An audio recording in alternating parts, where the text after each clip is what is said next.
नमस्कार दोस्तों, मैं आलोक सिंह कोचिंग जंक्शन के प्लेटफॉर्म से आप सभी लोगों को सादर प्रणाम करता हूं, नमस्ते करता हूं। और पढ़ाई लिखाई के इस कार्यक्रम को आगे बढ़ाते हुए मौलिक अधिकार जो टॉपिक आपका चल रहा है, इसके अंतर्गत कल आपने देखा हम लोगों ने धार्मिक स्वतंत्रता का अधिकार, उससे पहले शोषण के विरुद्ध अधिकार, मीन्स शोषण के विरुद्ध अधिकार और धार्मिक स्वतंत्रता का अधिकार, यह पढ़ा।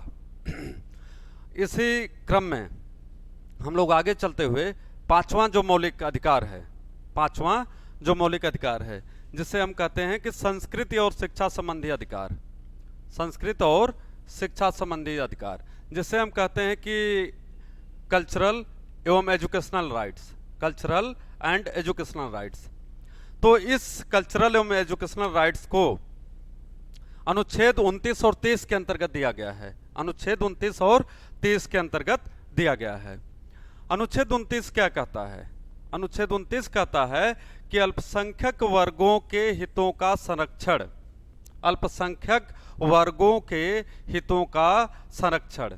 तो यहाँ पर बहुत स्पष्ट रूप से कहा गया है कि किसी भी अल्पसंख्यक वर्ग को, चाहे वह भाषाई आधार पर हो अथवा धार्मिक आधार पर, उसे जो है राज्य उसके हितों का संरक्षण करेगा। राज्य जो है उसके हितों का संरक्षण करेगा, मतलब उसको भी यह अधिकार प्राप्त होगा कि वह अपने धर्म के अनुसार, अपने भाषा के अनुसार शिक्षण संस्थानों का प्रबंधन कर सकता है। तो राज्य के दायित्व के रूप में अगर हम यह बात करें तो राज्य का यह दायित्व होगा कि वह इन नागरिकों के जो अल्पसंख्यक वर्ग से बिलोंग करते हैं, अल्पसंख्यक कम्युनिटी से आते हैं, माइनॉरिटी कम्युनिटी से आते हैं, चाहे वह भाषा के आधार पर अल्पसंख्यक हो अथवा धर्म के आधार पर, उनके हितों का संरक्षण किया जाएगा। यह चीज बहुत साफ साफ शब्दों में अनुच्छेद 29 के अंतर्गत दी गई है। ठीक है, तो इस चीज को इतना ही आपको ध्यान देना है कि अल्पसंख्यक वर्गों के हितों का संरक्षण यह कहां पर दिया गया है, तो आपको याद होना चाहिए अनुच्छेद 29 के अंतर्गत। ठीक है, फिर आगे कह रहा है अनुच्छेद 30। तो अनुच्छेद 30 के अंतर्गत यह सीधी सी बात कर रहा है कि शिक्षा संस्थाओं की स्थापना और प्रशासन करने का अल्पसंख्यक वर्गों का अधिकार, to establish and management of educational institutions by minority rights, by minorities, means minorities shall have the right to manage, to build the educational institution of his or her own choice. उन्हें यह पूर्ण रूप से अधिकार होगा। तो यहां पर ध्यान देने की बात यह है कि भारत में अल्पसंख्यक किसे कहा जाता है? भारत में अल्पसंख्यक किसे कहा जाता है? तो भारत में जनरली हम देखते हैं एक सामान्य जो अवधारणा बनी रहती है, हम यह समझते हैं कि जो धर्म के आधार पर जिनकी संख्या कम है उसी को अल्पसंख्यक वर्ग या माइनॉरिटी वर्ग के अंतर्गत रखा जाता है। लेकिन यहां पर भाषाई अल्पसंख्यकों की भी बात की गई है। वह वर्ग जिसकी लिपि बहुत थोड़े से क्षेत्र में फैली हुई हो, जिसकी भाषा बहुत थोड़े से क्षेत्र में फैली हुई है, उन्हें भी अपने पसंद के शैक्षणिक संस्थानों के प्रबंधन का अधिकार प्राप्त होगा। यह बात यहां पर दिया गया है अनुच्छेद 30 के अंतर्गत।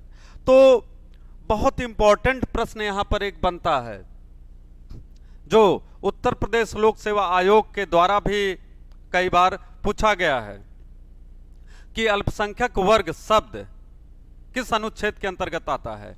Minority as a word, minority as a word. तो अगर हम कहते हैं माइनॉरिटी एज ए वर्ड, अल्पसंख्यक एक शब्द के रूप में, अल्पसंख्यक एक शब्द के रूप में, तो यह कहां पर दिया गया है? तो minority as a word has been given और mention in article 30 of the Indian constitution. अनुच्छेद 30 के अंतर्गत, अनुच्छेद 30 में जो है अल्पसंख्यक शब्द दिया गया है। अल्पसंख्यक शब्द कहां दिया गया है? कह रहा है कि अनुच्छेद 30 के अंतर्गत दिया गया है। ठीक है, तो भारत में कितने प्रकार के अल्पसंख्यक वर्ग हैं? तो आंसर होगा आपका 6। भारत में कुल 6 अल्पसंख्यक वर्ग हैं। भारत में कुल 6 प्रकार के अल्पसंख्यक वर्ग हैं। 6 प्रकार के अल्पसंख्यक वर्ग हैं। तो क्रम देख लीजिए। पहला पहला कहता है कौन सा, तो आप सीधे लिख सकते हैं इस्लाम, मुस्लिम आप लिख सकते हैं। दूसरा आप लिख सकते हैं ईसाई। तीसरा पारसी। चौथा बौद्ध। पांचवा जैन, या यहां पर सिख कर लीजिए। यहां पर आप इसको कर दीजिए कि जैन या सिख कर दीजिए। और जो छठा होगा, छठा वह है जैन। तो जैन जो धर्म है इसको सबसे लास्ट में अल्पसंख्यक वर्ग में शामिल किया गया, सबसे अंतिम में। अभी पिछले दशक में अगर हम बात करें तो अल्पसंख्यक वर्ग की कैटेगरी में जैन समुदाय को भी शामिल किया गया है। ठीक है, तो यहां पर देखिए तो 6 प्रकार के अल्पसंख्यक वर्गों की चर्चा हो रही है। मुस्लिम, ईसाई, पारसी, बौद्ध, सिख और जैन। ठीक है, तो यहां पर कुल मिलाकर के यह कहा जा रहा है कि इन 6 वर्गों को, जो 6 अल्पसंख्यक वर्ग हैं, इन्हें यह अधिकार प्राप्त होगा कि वे अपने शिक्षा संस्थाओं की स्थापना और प्रशासन कर सकें। अपने शिक्षण संस्थानों की स्थापना और प्रशासन कर सकें। तो इस बात का ध्यान आपको यहां पर रखना है कि अल्पसंख्यक वर्ग जो है 6 हैं भारत में कुल मिलाकर के, और यहां पर भाषा के आधार पर अल्पसंख्यक और धर्म के आधार पर अल्पसंख्यक, इन दोनों की बातें यहां पर की गई हैं। तो जो भाषाई आधार पर अल्पसंख्यक हैं और जो धार्मिक आधार पर अल्पसंख्यक हैं, उनको यहां पर शामिल किया गया है। तो यह बहुत इंपॉर्टेंट है कि अल्पसंख्यक शब्द को किस अनुच्छेद के अंतर्गत शामिल किया गया है, या अल्पसंख्यक वर्ग एक शब्द के रूप में किस अनुच्छेद के अंतर्गत दिया गया है। तो आपका आंसर होना चाहिए अनुच्छेद 30 के अंतर्गत। ठीक है, इसके बाद कितने अल्पसंख्यक हैं तो यह ध्यान दीजिएगा, मुस्लिम, ईसाई, पारसी, बौद्ध, सिख और जैन। और सबसे अंत में किसे जोड़ा गया, तो कहा जा रहा है कि जैन धर्म को अल्पसंख्यक समुदाय के अंतर्गत जोड़ा गया है। ठीक है, तो इस चीज को आपको ध्यान देना है। इसके बाद आगे अगर हम बात करें तो थोड़ा सा आगे बढ़ते हैं इसके अंतर्गत। अब देखिए कि अगला मौलिक अधिकार आपका क्या है, जो वर्तमान में नहीं है, लेकिन अगर हम मूल भारतीय संविधान की बात करें, जब भारत का संविधान बना था तो पहले भी हमने कहा था 7 प्रकार के मौलिक अधिकार दिए गए थे संविधान में। तो लेकिन यह जो 6ठे नंबर पर है, इसको दिखा रहा है कि यह निरसित है, दिस इज डिलीटेड। तो when we say this is deleted, it means maybe it has been completely deleted और it is deleted from this part of the constitution but may have been might be inserted in other parts of the constitution।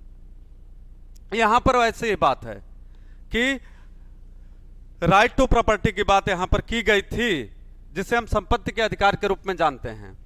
तो संपत्ति के अधिकार को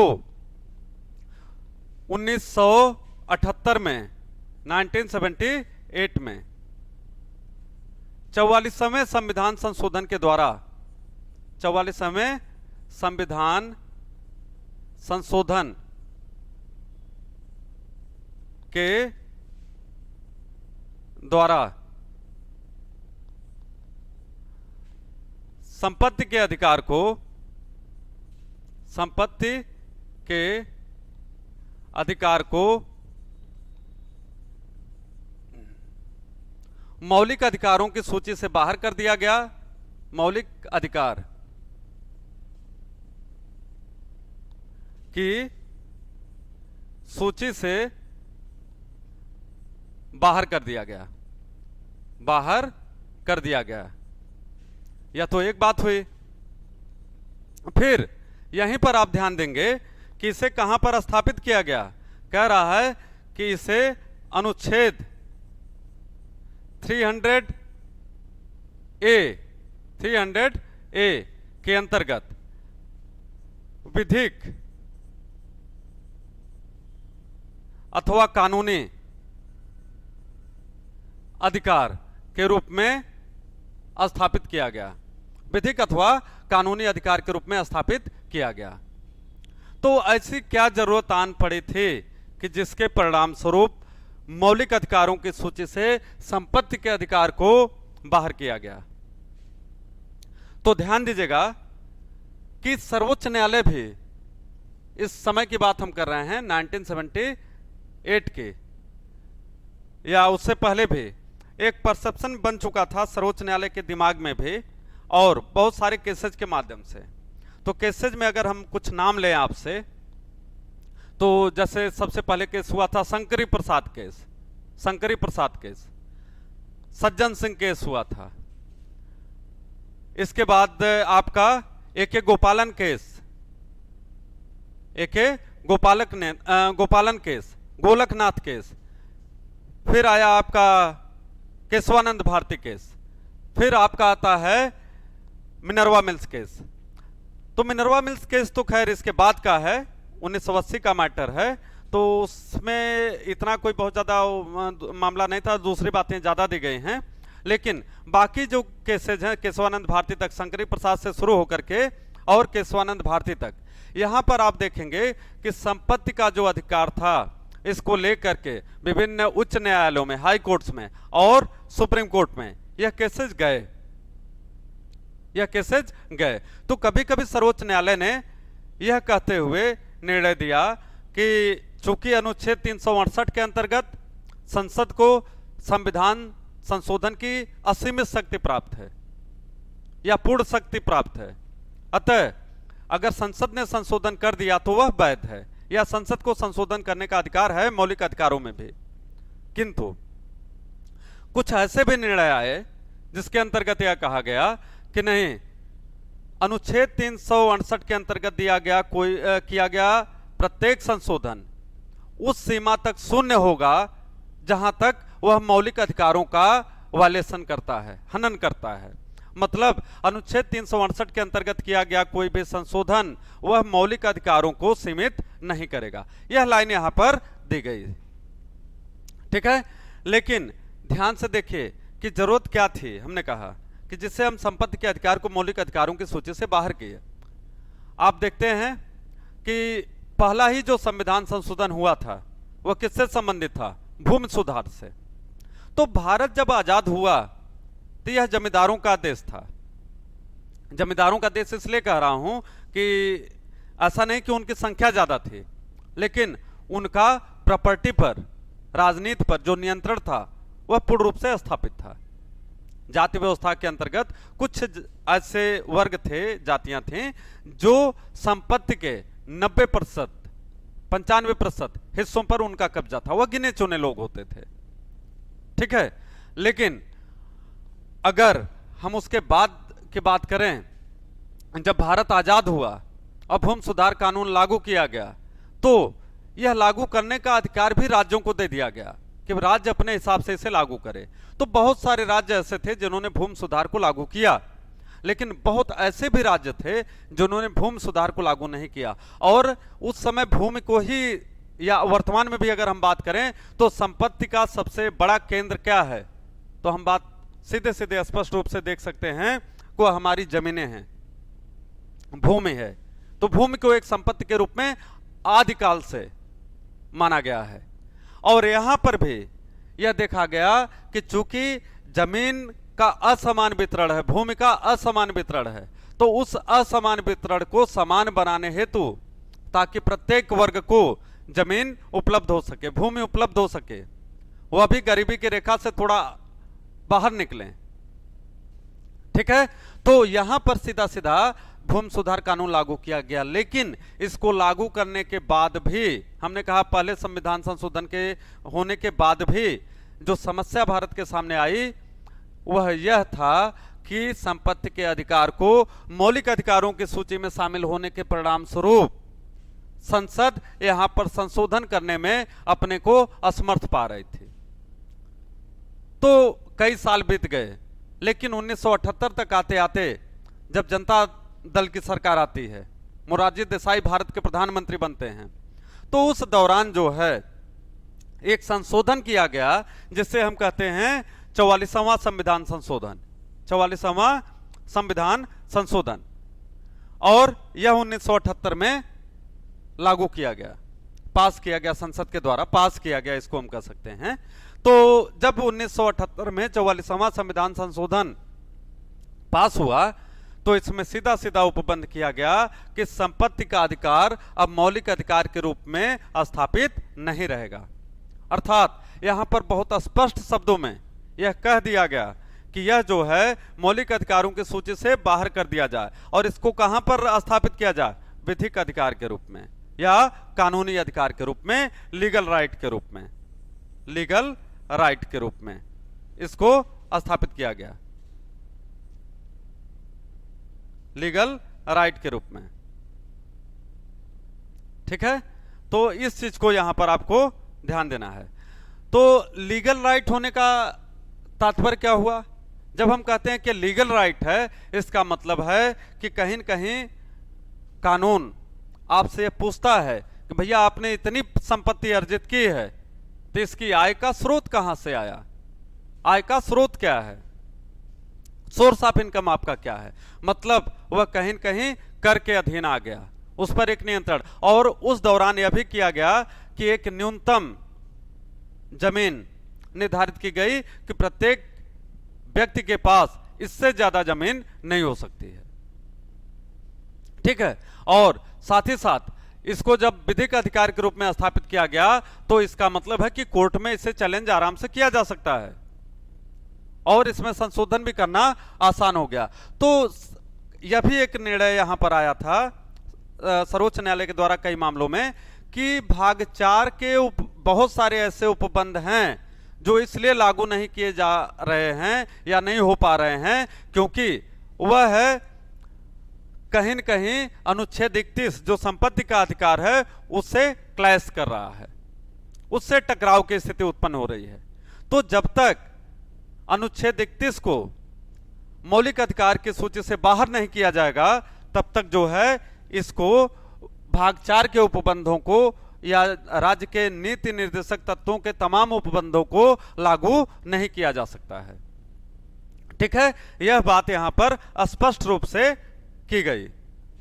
तो इसलिए देखिए कि इंपॉर्टेंट चीज जो आपसे पूछी जाती है वह क्या है कि किस संविधान संशोधन के द्वारा संपत्ति के अधिकार को मौलिक अधिकारों की सूची से बाहर किया गया। आंसर बहुत स्पष्ट है, 44वें संविधान संशोधन के द्वारा। ईयर है 1978, 1978। इसके बाद पूछा जाता है संपत्ति का अधिकार वर्तमान में है, कौन सा अधिकार है? तो शब्द दिया रहेगा विधिक अधिकार अथवा कानूनी अधिकार, लीगल राइट के रूप में। ठीक है, तो यह तमाम चीजें आपको यहां पर थी। बहुत इंपॉर्टेंट अनुच्छेद है, भले यह यहां से डिलीट कर दिया गया मौलिक अधिकारों की सूची से, लेकिन रिपीटेडली बारंबार आपके एग्जाम में यह पूछा जाता है। ठीक है, इसके बाद अगर हम बात करें तो आप देख सकते हैं कि हम लोग अंतिम जो मौलिक अधिकार आपको दिया गया है जिसे हम कहते हैं संवैधानिक उपचारों का अधिकार, या इससे हम कहते हैं right to constitutional remedies, right to constitutional remedies. ठीक है, तो यह जो कॉन्स्टिट्यूशनल रेमेडीज या संवैधानिक उपचारों का अधिकार है तो यह कैसे दिया गया? तो इसमें सीधी सी बात है कि यह इस रूप में स्थापित है भारतीय संविधान में कि जो आपको पूर्व में 5 मौलिक अधिकार भी आपको पढ़ाए गए, हालांकि 6 पढ़ाए गए लेकिन उसमें एक निरसित है, डिलीटेड है, तो हम 5 की बात करते हैं। तो कह रहा है कि यह जो 5 मौलिक अधिकार आपको पढ़ाए गए हैं तो इन्हीं मौलिक अधिकारों को रक्षा करने हेतु, इनकी रक्षा करने हेतु यह छठा मौलिक अधिकार दिया गया है, जिसे कहा जाता है संवैधानिक उपचारों का अधिकार। शब्द क्या दिया? उपचार, रेमेडी। उपचार को लॉ की भाषा में क्या कहते हैं, संविधान की भाषा में क्या कहते हैं? रेमेडी, राहत, उपचार। ठीक है, तो यहां पर यह चीज दिया गया है। और सबसे महत्वपूर्ण लाइन कि संविधान के हृदय और आत्मा, तो डॉक्टर भीमराव अंबेडकर को याद करिए। तो डॉक्टर भीमराव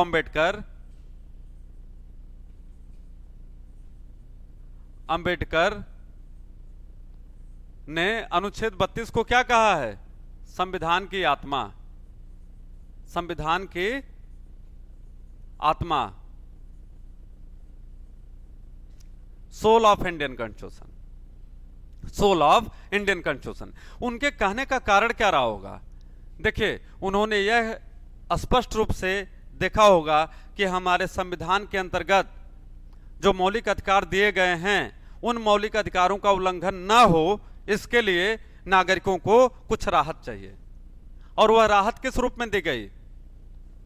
इसी के अंतर्गत अनुच्छेद 32 के अंतर्गत दिया गया है संवैधानिक उपचारों का अधिकार। तो यह सीधे सीधे कहता है कि यदि किसी भी नागरिक के मौलिक अधिकारों का उल्लंघन होता है, तो वह सर्वोच्च न्यायालय में अथवा उच्च न्यायालय में विभिन्न रिटों के माध्यम से, विभिन्न याचिकाओं के माध्यम से अपील कर सकता है, वाद दाखिल कर सकता है, और उसको वहां से राहत मिलेगी। तो यहां पर सुप्रीम कोर्ट और हाई कोर्ट का जो रोल है नागरिकों के अधिकारों के संरक्षण के रूप में, वह यहां पर स्थापित होता है।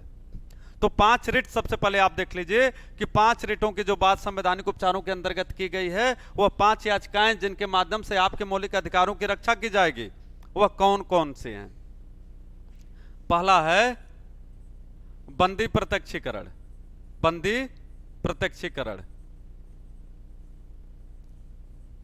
जिसे कहा जाता है हाइबियस कार्पस, हाइबियस कार्पस। दूसरा परमादेश, परमादेश, जिसे कहा जाता है मैंडमस, मैंडमस। तीसरा प्रतिषेध या निषेधादेश,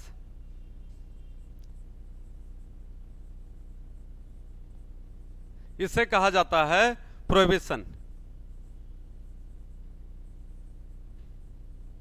प्रोहिबिशन। चौथा कह रहा है उत्प्रेषण,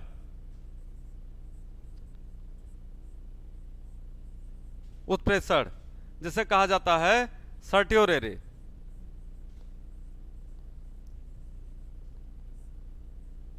और अगला है अधिकार परीक्षा, अधिकार परीक्षा, जिसे कहा जाता है को वारंटो, को वारंटो। तो यह 5 रिट सबसे पहले आप लोग याद कर जाइए। यह अनुच्छेद 32 के अंतर्गत दिया गया है। तो किस लिए दिया गया है? तो अभी आपको बताया गया कि जब आपके मौलिक अधिकारों का शोषण हो, वायलेशन हो, उसका उल्लंघन किया जाए, चाहे वह राज्य के द्वारा या किसी व्यक्ति के द्वारा, तो उसके खिलाफ आप वाद दाखिल कर सकते हैं। रिट, इस रिट के माध्यम से, इन 5 रिटों के माध्यम से जो आपको दी गई हैं, habeas corpus, mandamus, prohibition, certiorari, quo warranto, इन रिटों के माध्यम से आप जो है वाद दाखिल कर सकते हैं। ठीक है ना? तो अब इन रिटों को एक एक करके हम लोग पढ़ेंगे। तो पहली रिट अगर हम देखते हैं तो अनुच्छेद 32 के अंतर्गत, तो पहली रिट क्या है? पहला कह रहा है बंदी प्रत्यक्षीकरण, बंदी प्रत्यक्षीकरण।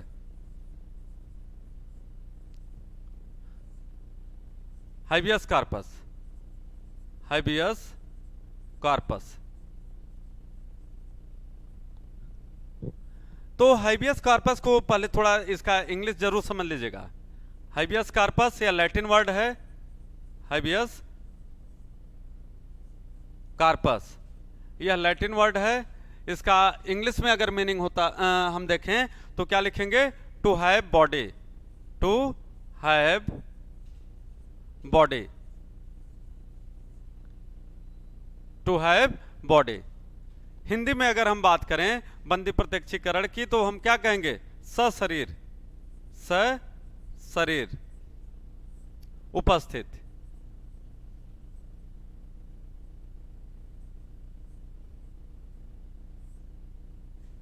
ठीक है, टू हैव बॉडी।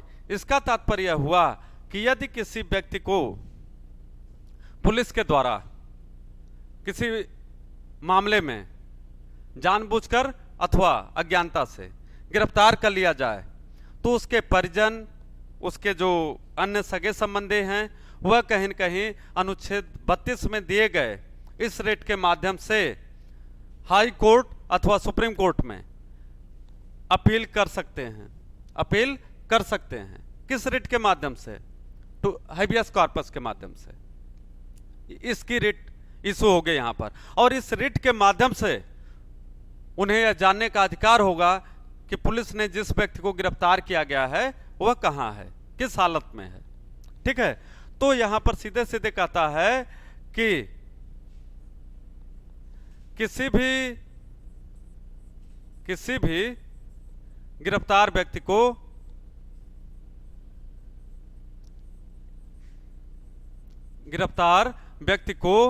यह अधिकार होगा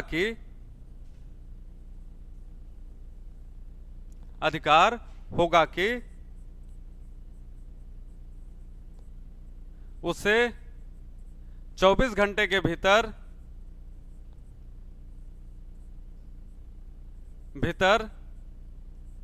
सीजेएम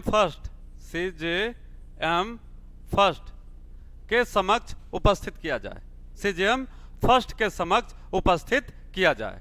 तो यहां पर सीधा सीधा आप देख सकते हैं कि कोर्ट यह आदेश देती है संबंधित अधिकारी को, और किस रूप में देती है? उस व्यक्ति को 24 घंटे के भीतर जो है उसका यह अधिकार भी है कि उसे प्रथम श्रेणी न्यायिक मजिस्ट्रेट के समक्ष उपस्थित किया जाए। तो जब उसे गिरफ्तार किया जाएगा तो उसे 24 घंटे के भीतर सीजेएम फर्स्ट अर्थात न्यायिक मजिस्ट्रेट प्रथम के समक्ष उपस्थित किया जाए। यहां पर यह ध्यान दीजिएगा, यात्रा के समय को छोड़ करके, यात्रा के समय को छोड़कर,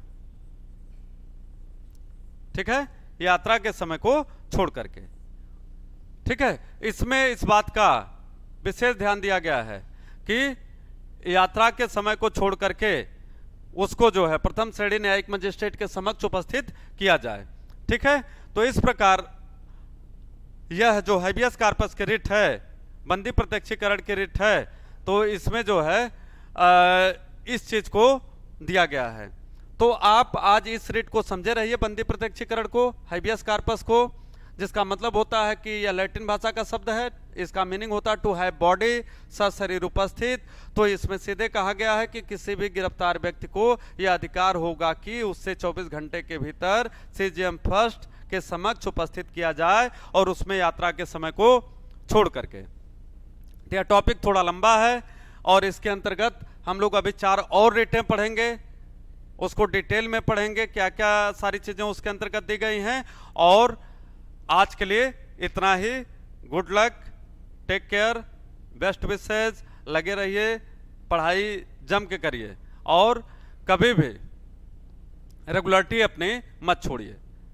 जितना भी पढ़िए उसका रेगुलर रिवीजन होना चाहिए, वह समझ में आना चाहिए। और हम बार बार कहे, संविधान समझने की चीज है, उसे याद करने मतलब लर्न करने या रटने की जरूरत नहीं है। Just try to adopt the constitution, उसको समझने की कोशिश करिए, उसको इवेलुएट करिए, और तब जाकर के आपको लगेगा कि आपने संविधान की पढ़ाई की है। रटने की बहुत जरूरत नहीं होती है। Thank you so much. Have nice day, bye bye, take care.